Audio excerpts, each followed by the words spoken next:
Hey everyone, and welcome back, finally, to another episode of Two Tamers Talk. Jacob. Yep, it's been a while. We made it. Yep. There was, for those of you who don't know, thank you so much for coming back. Those of you who do know, we haven't done one of these in a couple months.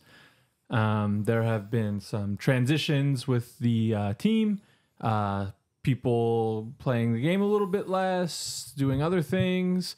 You went to Asia. I started on the swing shift at my job. A lot of things all came at once where it wasn't really a possibility for us to make these podcasts and YouTube videos anymore. But the stars are realigning in the right way. Jacob, how are you doing? I've been doing all right. I've been playing the game slightly less competitively lately because, as you mentioned, I did take a little bit of time off for a work trip. Coming back, I'm really enjoying this new format, some of the new decks, but I've been doing pretty good. How about you? I am doing awesome. I am taking the game as competitively as I ever have been. I was excited for this format. You know how you get reveals? Like we must have gotten BT 17 reveals when we were in BT 14, I think. Yeah, or something like that. And Japan being ahead. I was like, damn, some of these decks look really sick.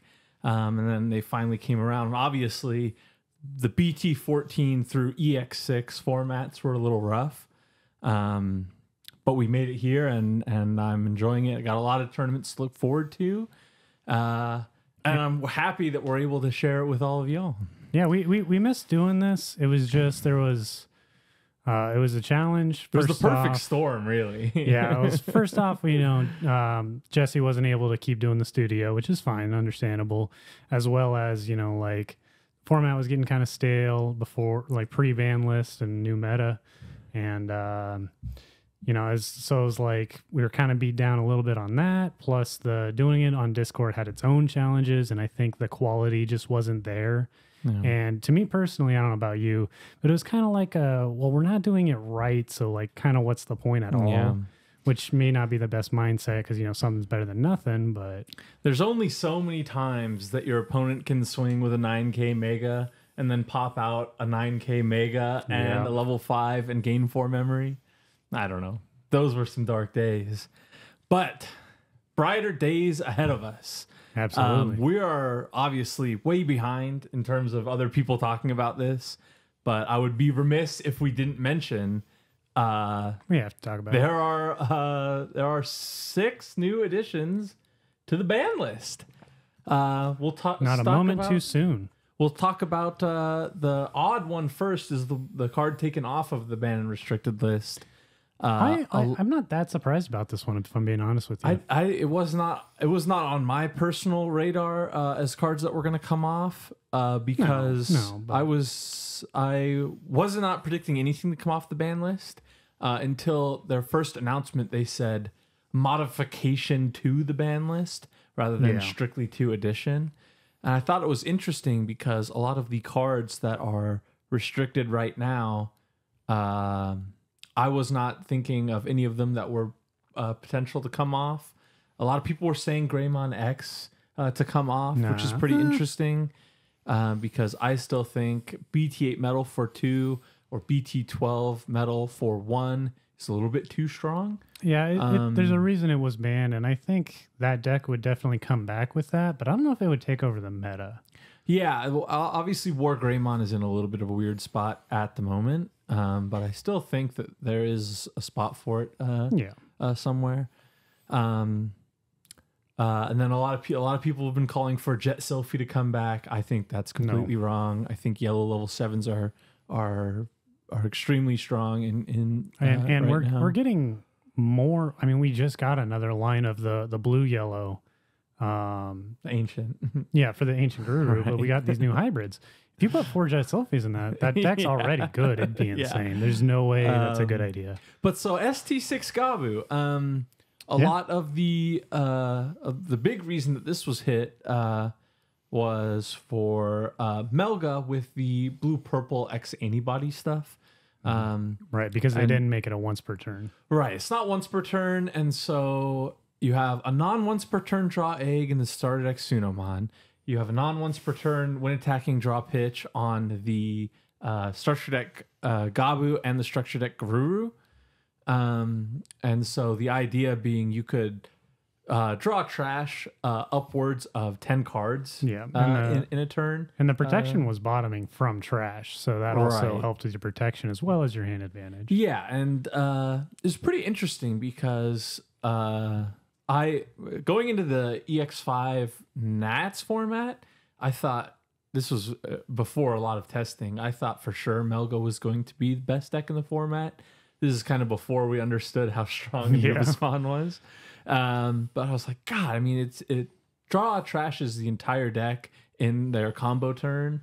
And then by the time you have made it on your way to level 5 and level 6, you had definitely found Blitz Omni X, X antibody at some point just because of how much you've drawn.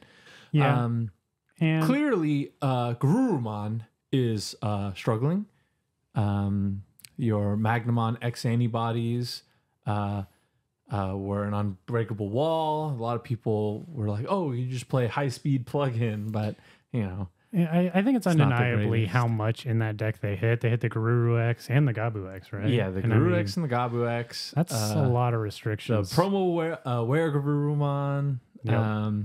There's a lot of things that they've done to the deck, and not a lot of things that they have done to replace it. And Gabumon's is actually pretty slim pickings in the deck. I think one of the reasons that it struggled the most at the Nationals format is because if you were playing a purple egg, you had the new structure deck Gabumon, you had this Gabumon, and then you had Gabumon X antibodies, and then after that you seriously we're kind of hurting for Gabumons. It's pretty interesting. Yeah, I'm fine with this card coming back. I don't think it's gonna put the deck really back into a spot of where it was, just because of how much it's missing anyway still. Yeah. And I don't think there's gonna be a lot of other decks really abusing this because I mean Eismon's at 1 too. Yeah, it'll be interesting to see if that because when the Guru engine was at its strongest, people were using it as the generic bottom end in a lot of purple decks. At Nationals, people were using it as the bottom end in Leviamon. People were using it as the bottom end in Belphamon. People were using it as the bottom end in Beelstar. Yep. It'll be interesting to see if purple gets that, starts using that as a generic engine again, because things like Beelstar could come back. There's 7 Musk support coming up. The thing I think about that's funny about this coming back is I think they just want us to stop playing so many Ukomons. They're like, fine, here, have a rookie again that you can have a decent inheritable for. So there's actually a reason to go into a level 4. Well, yeah. There's so many decks right now that are like purple base, but just don't even play level 4s. Yeah. Well, cat's out of the bag. Promo Ukomon's to 1, and everyone who's watching this already knows that. So we'll talk about Promo Ukomon and Promo Louis kind of at the same time. It needed to happen. It was inevitable. I mean, there's so much wrong with this card. I would not have been surprised if this joined MDF at 0. I think it's extremely strong. Everyone here knows it. The thing I was not expecting was Louis. A lot of people really underrated Louis for a long time, and I was really confused as to why. The card's very good. That's undeniable. But I think it's less abusable than Uko's. Yeah, I think, and it was interesting that the thing that really tipped it over the edge was the Gabu Bond Ancient deck with 4 Louis and 4 Analog Youth, and then the promo Lobomon. And then you'd be able to, after you make Ancient and it would die, keep the turn with the Analog Youths, and hatch, make an egg, put the BT6 Gabu in the raising, Louis it up. Your mats would keep you the turn, allow you to go into Bond and then swing 3 more times. So it was pretty interesting. An OTK line was made possible because of this card. They stacked. We've seen it do stuff in other decks. Yeah, as well. and people were playing it in Numemon as kind of your hybrid 4-game, which I think was a very shallow understanding of how strong the card was. In decks that you could play 3 to 4 copies of this card, it was effectively a start of your main gain one. But even stronger than that. I mean, if you have your one Ukomon out and you push out every turn if they're not killing your Ukomon. I mean, if you have a setter, you're starting at like 5. Yeah, you're starting at 5 or 6, which is a lot. And that's the thing is that when Justin and I first were toying around with this card, when we first had access to it, the first thing we built was Pyildramon with no level 6s because we would play 4 of this, 4 of the Promo Davis, and then the Promo Vmons and stuff like that, just to literally try and start our turn at 4 or 5 or 6. A little bit sometimes more, that's all you need is a lot of memory. A little bit more experience with the card, and we realized that its home was in Armor Rush. And when we were playing Armor Rush before Magnamon X Secret Rare, we were playing 4 of this card, 4 of the Promo Uko, 4 of the Promo Davis, and then 4 Zudo Ace. And we were just literally super aggressive, force an early race from our opponent, and then double Zudo Ace it just to send it back to your hand. Is a super, super abusable card that people only really started to catch on to in the past few formats. People were putting it back into their Numemon decks, taking out the Satsuki. People were putting it in Bond. People were putting it in Armor Rush. And I mean, I had the set too in D Brigade too. Yeah, I really liked it in D Brigade. I mean any deck where you want to hit with rookies, you're going to play a couple Ukos and a couple Louis. Yeah, while you could, but and then even beyond that, decks that were doing the 8 Ukomon Demimera draw egg or the 8 Ukomon Koromon draw engine. They could just throw in Louis, and your opponent would start the game with 3 security, and you would start the game with starting your turn with 5 memory. Pretty good advantage. What's kind of funny though is I'm honestly slightly worried about this restriction backfiring in a way. Mm-hmm. Not because obviously you're playing less of them in the decks that could abuse them, but it is really easy to justify 1 slot for this in a deck compared to, I mean, I'm not going to find room for 2 or 3 of these, so what's the point? But with it at 1, there are so many times like in like Fenrir, for example, I can get through all the security if I had 1 more swing, blah, blah, blah. Yeah. Well, I have a rookie in the raising, Louis wins, or, it just can help accelerate. Yeah. And I mean, I think it's a good card. Yeah, and it's deserving to be on the list. I'm glad that you said that because Jesse, bless his heart, has been making fun of me because a common Basil refrain is if it's restricted, put it in the deck. And for the first time that I'm aware of, we have generic cards at 1. Yep. So according to Basil, every deck is not a 48 card deck, 1 Louis, 1 Uko. Although that's pretty good. Yeah, I think you probably play one of them at least in most decks. In any case, yes, that is something that I've said a lot. And no, I don't think you should put 1 Louis and 1 Ukomon in your War Greymon deck. I am definitely trying 1 Louis in the new Fenrir deck, though. I'll let you know how it goes. That can't be bad. Can't be bad. All right. So Louis and Ukomon, those were your kind of... Those ones we saw coming. Yeah. Some of the other stuff, maybe not as much, especially this next one. Yeah, so Hammer Spark. I've been a Hammer Spark fan for a long time. Yep.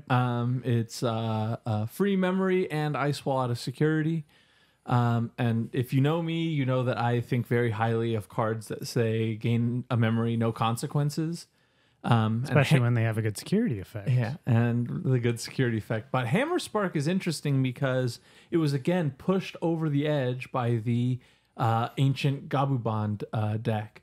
So when I was talking about the analog youth to hatch an egg after your ancient dies, keep the turn, part of the memory manipulation of that deck was for Hammer Spark. Of course it was. And so... let's say your ancient was going to die and you only have 0. You would have enough memory to promote your Gabumon, but you'd only have 1 or 2. memory, so that you could make bond, but you couldn't keep the turn. Spark, go up so that you can do the full Evo for 3, keep the turn, swing 3 times, win the game that way. Now, the other question is, do you think this is a prelude to Jack Raid, or do you think it's just because purple decks never really... So here's the thing about zero cost memory options, and this is even something that I have been thinking a lot about with the direction that purple has gone in the past format, is that Lilith Loop is in a weird spot because I'm talking the mill deck, right? No. The the mummy deck? The mummy deck. The Arcanimon, Mummymon. Yep. I call it Lilith Loop because at its core, that's what it is. It's Lilithmon, Jack Raid, Ruin Mode, etc., etc. I mean, we've seen this song and dance many times. The thing about that deck is it will go in and out of the meta just depending on what the case is. Yeah, I mean, it's kind of the definition of a rogue deck, really. Like in a meta call where it's got the good matchups in the meta, it's going to do well. Right, and for example, in a format like this where the top decks are blue, I think that there is a good case for it to necessarily come back. I don't know. I think it loses to Imperial, though, right? Any deck that can set up a Ruin Mode versus Imperial is quite good. Especially the new Paladin bottom deck's trash. The Paladin is pretty tricky. But Jack Raid aside, the other cards I've been thinking of course, Gravity Crush and Blinding Ray. New Crossheart support. The new Shoutmon is Evos for 0 on Epicmons, is red and yellow. I think a lot of people are excited to build their Shoutmon EX5, EX6 with all of the goofy pieces. I might give it a shot. I think I will build that, and I think it'll be good. But I think that it will return to an 8 Blinding Crush deck. With now even more Russian heritables than it had before.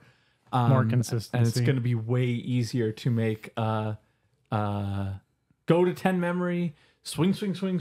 It might not even be Mervamon anymore because there's now another cross 4 and another cross 5 that are both with full Digicross 0 on plays. So I think that we could be in a world of hurt that way. But Hammer Spark going to 0 or going to 1 means that it is on Bandai's radar, which is a great sign. Hammer Spark is arguably the best of them because it has a security effect, which only itself and Jack Raid do. And even though you could make the argument Jack Raid can gain more memory, there's a much lower volume of decks playing it. It only works. Hammer Spark is the most consistent. Yeah, that's kind of what I'm trying to get at. Yeah. Hammer Spark is the most consistent. It goes in the most amount of decks. I always put at least 2 copies of it in Mirage. I know Jesse was toying around with it in Ulforce, and a lot of Ulforce players were thinking about putting it in. Imperial players were playing it. Ancient players are playing it. It's an extremely strong card and a worthy inclusion at 1 in the blue decks going forward. Yep. All right, next card. So we'll talk. I didn't expect this one. Yeah, we'll talk about the next 2 in tandem. Awakening of the Golden Knight and BT14 TK. So obviously the BT 15 and 16 format, the 2 big dogs were Magnamon Vax and Numemon. If you had played in an online tournament, you are very sick of Patamon evolving into Rapidmon for 0, gaining 2, Golden Knight into Magnamon X, swing, Ruin Mode. I mean, this happens way too commonly. And the reason that they hit Awakening of the Golden Knight compared to a Rapidmon, the Magnamon X itself, Emissary of Hope, Patamon SR. A lot of people were expecting something along these lines to be hit. The reason that they hit this card is you can't turn Rapidmon into Magnamon, which I think makes it more fair for sure. I think is nice. I think being able to turn 1 Pat a TK and turn 2 make a 15k unaffected blocker is a little bit strong. That card just wins the game after a few turns. That's the timer. And so if you are unable to have that god turn that vaccine could have, because now you don't have access to awakening. It was playing 3 or 4 because it need to guarantee its ability to make Magnamon X. In theory... Never mind. Because I was thinking, like, couldn't you just play Magnamon level 4s and pay the extra minute? But they're not vaccines. They're not vaccines. Yeah. Now you have to either prey on your Patamon, or you have to do some other form of security manipulation. Yeah. And so... Well, and I think the other thing, too, is, like, this makes it so the Magna X and the Rapid X are finally 2 separate decks the way they should have been. Correct. Magnamon X with Vmon bottom end up into Magnamon is still a deck, which I think is fine. There are a lot more ways than we originally thought to get around the card. Mm-hmm. Set up a chump block. A lot of the taunt decks are very good into Magnamon X, or any big redirect deck. And a lot of the aces are good into them too, because if they don't have the protectional securities removed, if they're not using something like the blinding ray, then they're just going to attack. And if you have the right ace, you have it.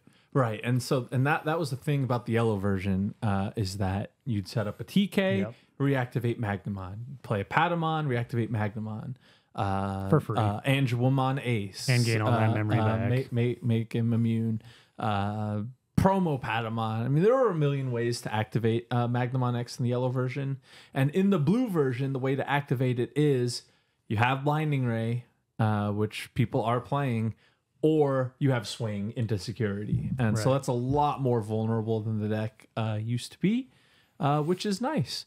Talking about TK, the consensus at our local scene is that this is their happiest card they've hit. People hate this card. Mm-hmm. People really dislike how long the yellow vaccine turns take. And this is one big contributor. Well, and they have arguably some of the longest turns consistently of most decks, bar like the really heavy like Lilith Loop combo turns where they're doing, a dozen things. Yeah. Outside of that, Yellowvax turns would take a long time, and then they'd have more security so that there'd be more turns in a game.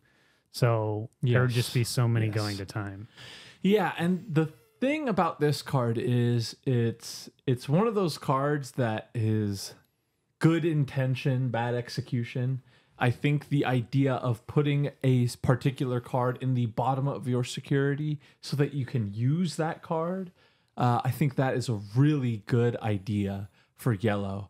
And I was really excited for yellow to have that 2 hands archetype of security as a hand and hand as a hand. Yeah, and again, that's a great idea, but you can't put that on a 3-cost tamer that then gains 1 every turn. Right. It's another 3-cost tamer that's really a 2-cost, recurs memory every turn. It pays itself back very quickly. Yeah, and it stacks up, and the yellow level 4s were getting extremely strong.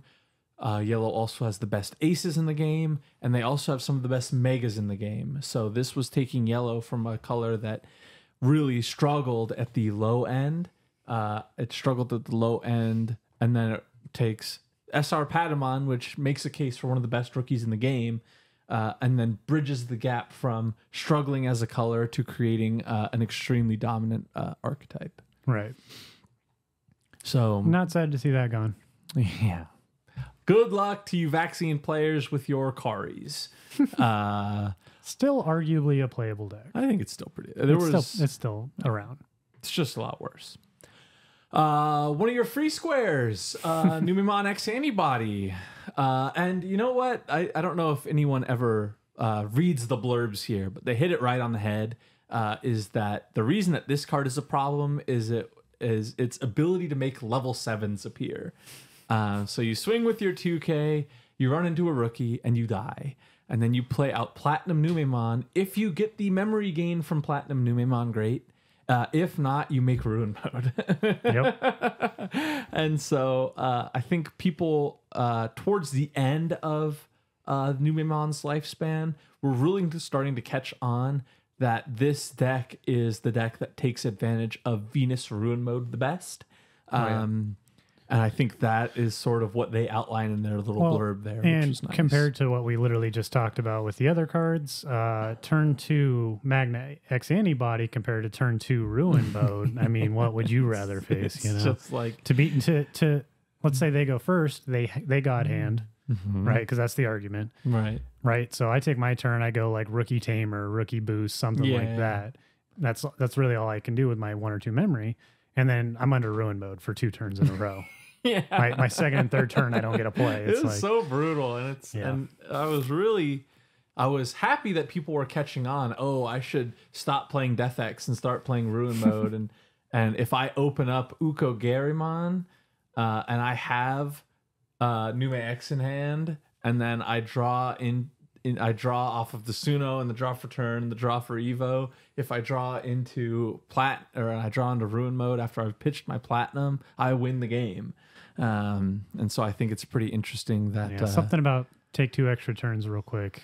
Yeah, and I mean, it's interesting because it's like, is Nume Monze a dead deck? The answer is at time of recording, it is completely dead. What will save this comes in December with Yellow Black Memory Boost. I forget what it's called. It's called Amber? No, it's called something. It's Yellow Black. It's got Edamon and Manzemon on it. And it will change from a Ukomon Rookie Rush deck to a Yellow Black Manzemon deck. And I think that'll be good because clearly anyone who's played against the deck knows that Manzemon X Antibody is an extremely strong card. RB1 Manzemon is an extremely strong card. Platinum Numemon is still a very good card. I'm all for strong cards, but I'm not always for play it for free turn 2. Yes, so the high roll of the deck is gone with Promo Ukomon, Promo Louis, Numemon X, which I think is fine. The deck will change dramatically, and I think that's perfectly fine.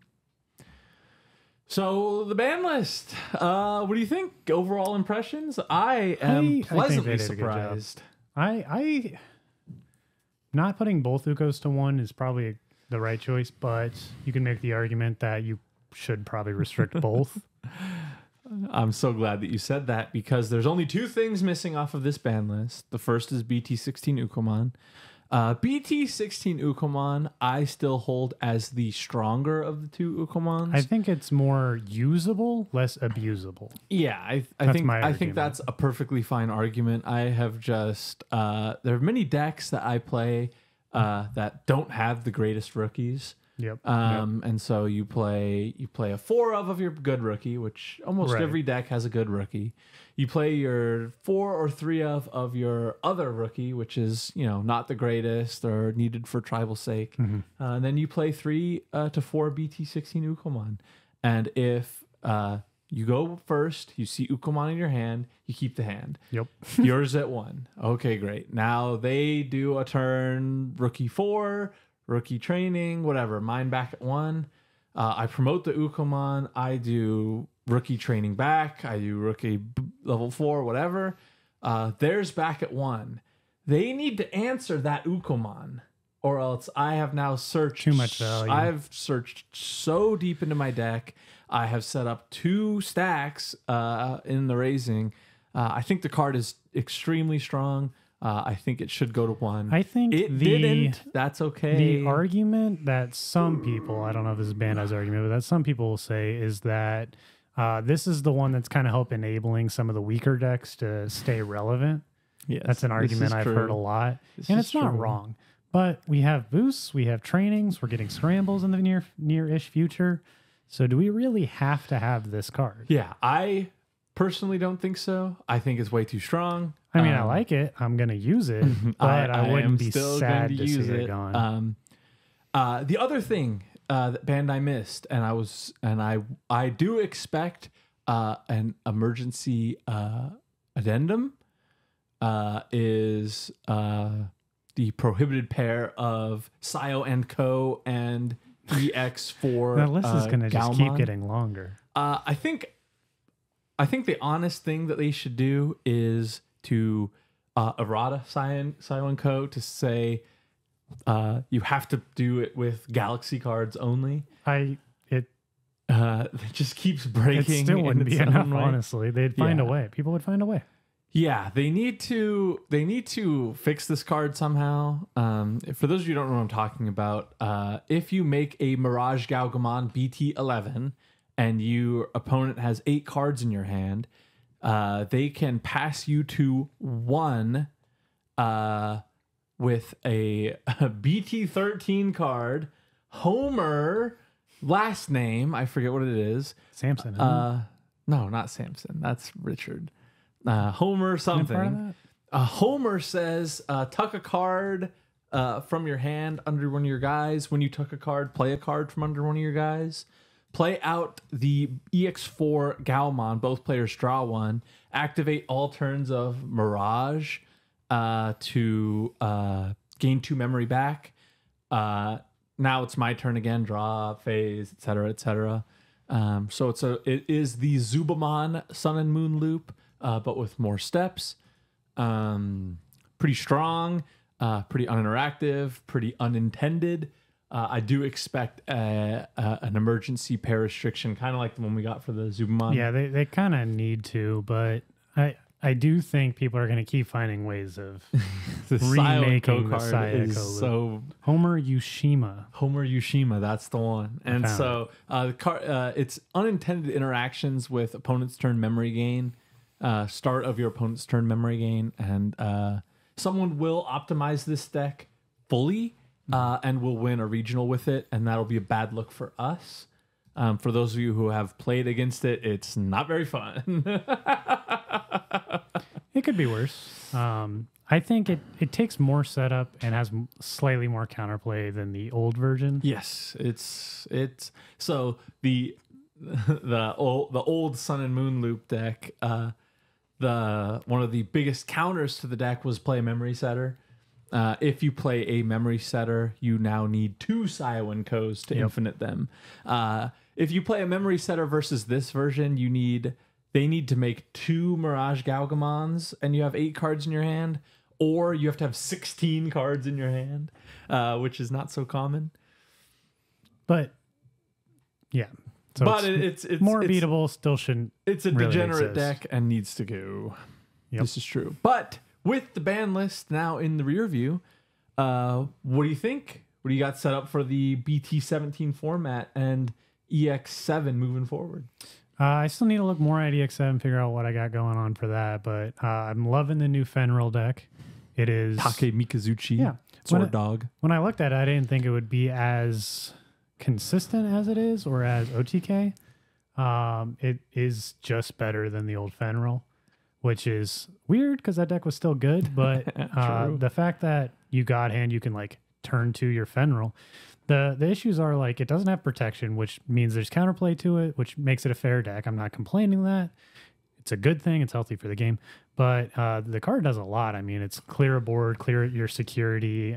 If you don't have 5 security, I'm going to win. And then I either pass it to you, I have a rookie in the back to kill you next turn, or whatever the case. So the deck does lose to itself sometimes, relatively often, but that's the nature of combo decks. I was talking with some people about Take Mikazuchi versus Fenrir in BT 15 and 16, and it was like you take those decks and you take all the combo pieces and take them out and replace them with bricks. and then that's the deck. And so it's just like, yeah, sometimes your hand is Takemi Kazuchi's and Kazuchimons, and that's your life. Yep. And then other times your opening hand is SR Lugamon Analog Youth Training, and you win the game. Yep. And so it's a really interesting deck. You force Jogress and your opponent has 9 memory, and now it's back to mine with 2 memory. We're at 10 on your side. It's actually trash. 2 on your side. My turn. Yeah, it's pretty good. It's sick. Yep. It's strong. It's interesting because it's another one of those decks that is lore accurate. I don't understand the Seekers stuff, but someone has assured me that the link between AG and Leon Alexander is real, and so I think that's great. Yep. Are you entered in any tournaments moving forward? So that regional sign up just went up for core, and I tried to pull it up on my computer. For whatever reason, RK9 was just constantly refreshing. I don't know what was going on, so I couldn't click on the register link. So I finally 2 minutes of this is not working. I pull it up on my phone. It's already full. Yeah. They said, Bandai said, we are going to open up more regionals because they filled up so fast. And they did one more. And it filled up in less than 5 minutes. It filled up in 10 minutes. It's like, not even. It was less than 5 because it was 9:04 and I couldn't get in. Yeah, it's pretty brutal. So, yeah, I would love to be doing these events, but unfortunately, it's a little tricky. Yeah, hard to get in. It's true. Yep. Well, we got in our absence and in our time away, we do have some pending questions. If you have put a question in Q&A in the past few months and we haven't answered it, just re-ask it because we kind of lost track of where we're at. Off. But we're gonna go down to near the bottom and pick one here. Jacob, take it away. Man, I gotta pick one of these. You can tell that we're a little bit rusty. We haven't been looking at these as much. All right. We haven't answered this one. So it says the exact question. This comes from, it's just T ... I don't know if that's the name or if it's just trailing off, but this is your question. Let's say a Bandai releases an EX set that focuses solely on only one Tamer and Digimon duo, like how EX2 was pure Tamers or BT 8 and 16 focused on O2. Mm-hmm. Except this is just one Tamer and the partner, with all the various forms, feats, and human world disguises or costumes.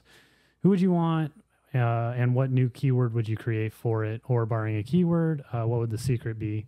Maybe this isn't the greatest question because I don't know how much you know about. Well, why don't I've got some ideas gameplay wise. Why don't you take it away with the lore aspect? Is there something like this where it's so like I think the way I'm reading the question is like who would you want to feature? Like obviously it wouldn't be these two, but like Davis and his Vmon, right? But we already have that in so many core sets, so I'd have to think about what we don't really have much of. Because we have... I don't know if there's anything like this in the lore, but I think a card that, like a Tamer, it'd be a white Tamer. I think it would have to be...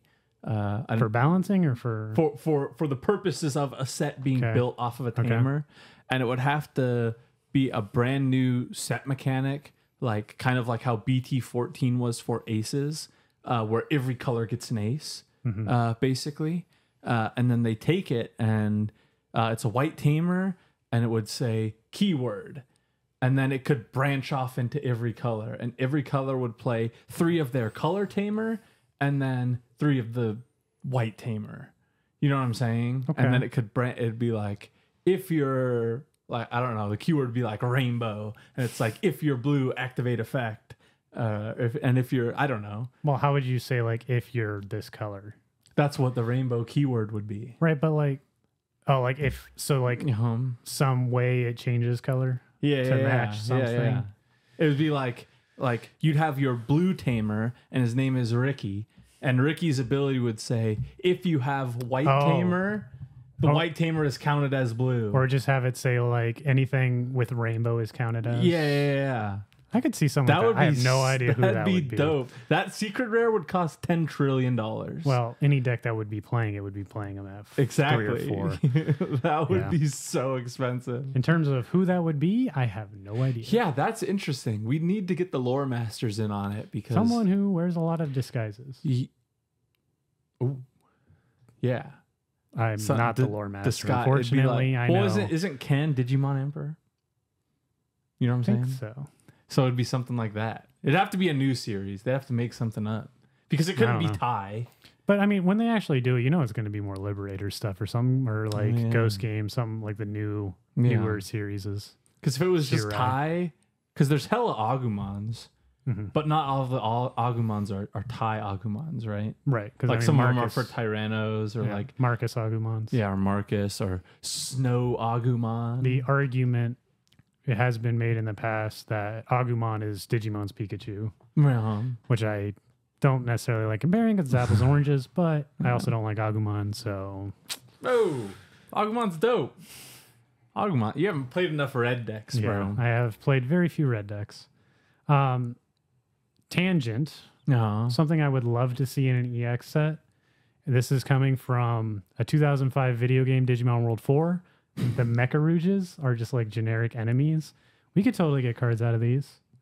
Very few people probably have played this game or know what I'm talking about, but this would be such a deep cut.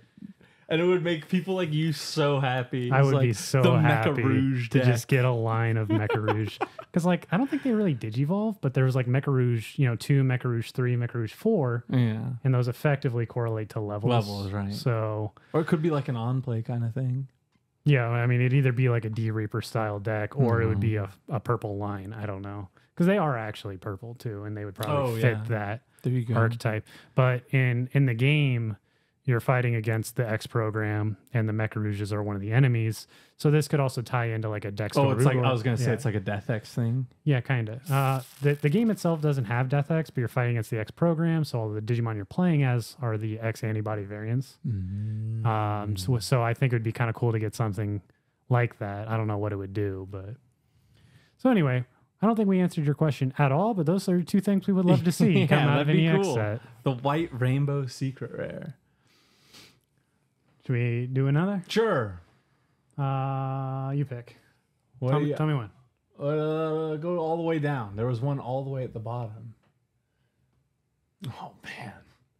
No, go up. Too far down. Too far down. This is the one that is pretty simple and one that I have been thinking about a lot. It's how would you make the red color better? Crimson Greymon. Crimson Greymon. This player wants red to be good. If your name is Crimson and Greymon. And red is in a super interesting spot, especially post ban list, because red had one of the best cards in the format. And probably one of the best cards, basically, period, since it's been released, and that's Crimson Blaze.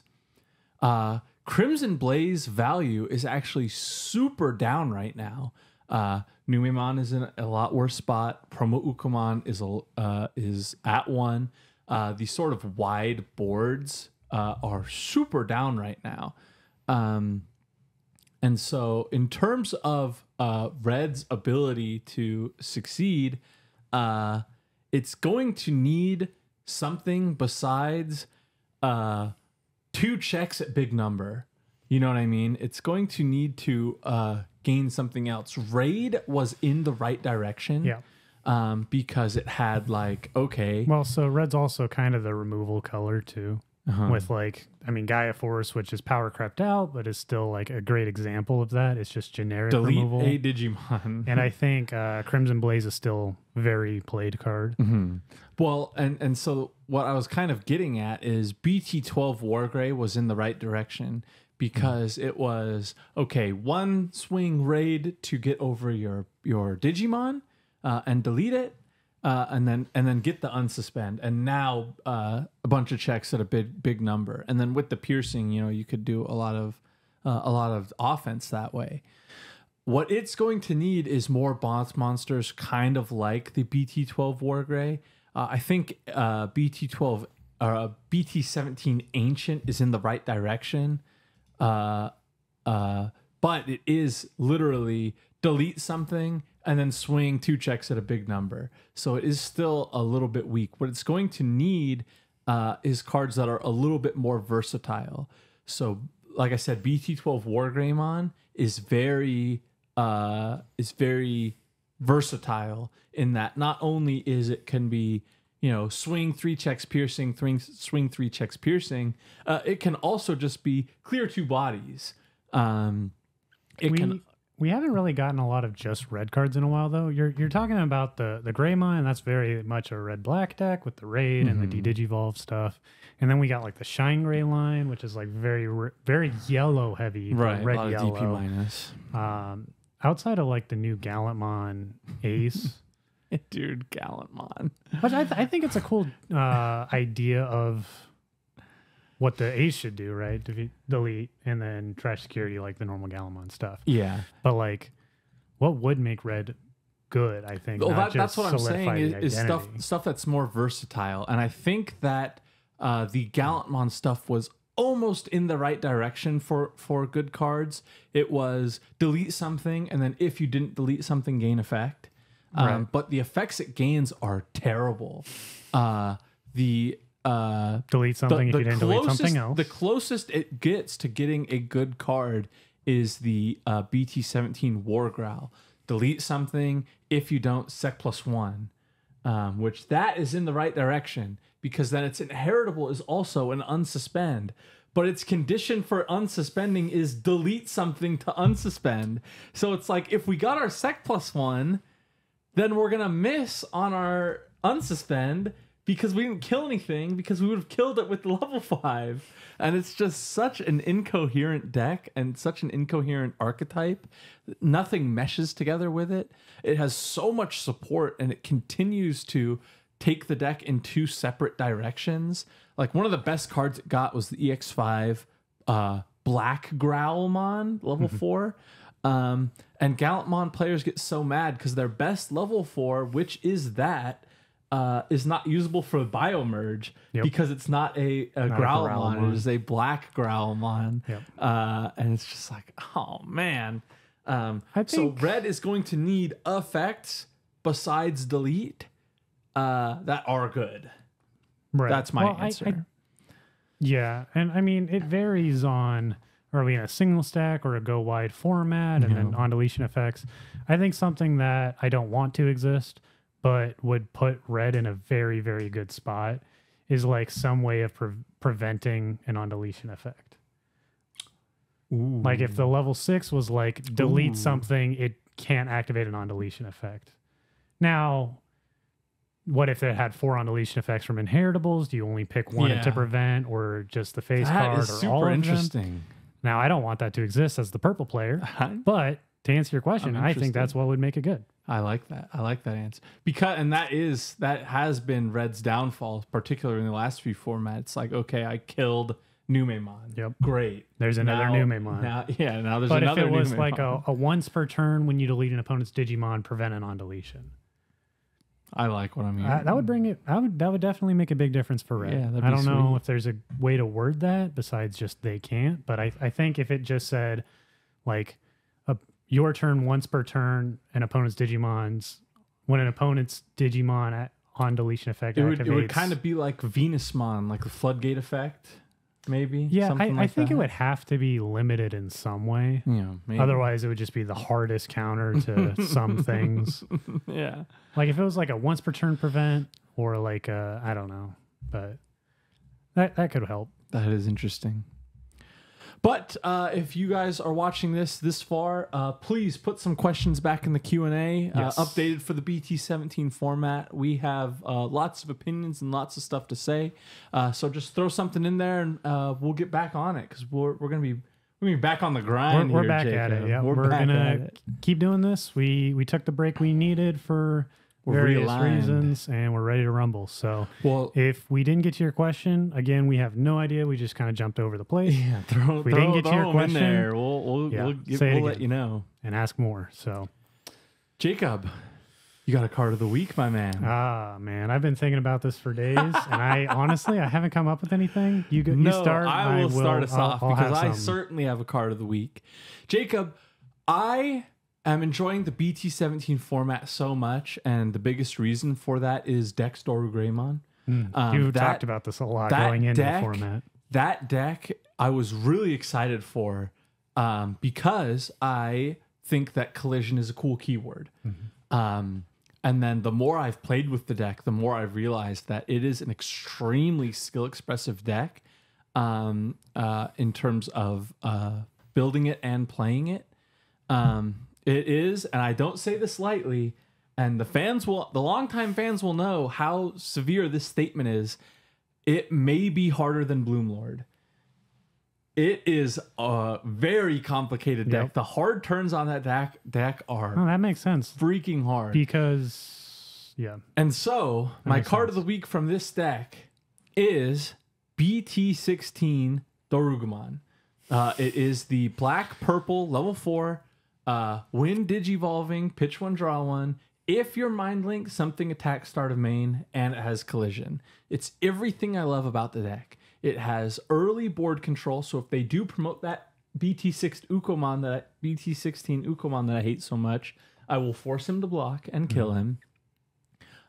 If I swing into security and they don't have a collision, then I go and I die. I go into the decks in the trash. I force something to attack. I will go into Dorogray. I'll force them to attack. I'll go into Doragora.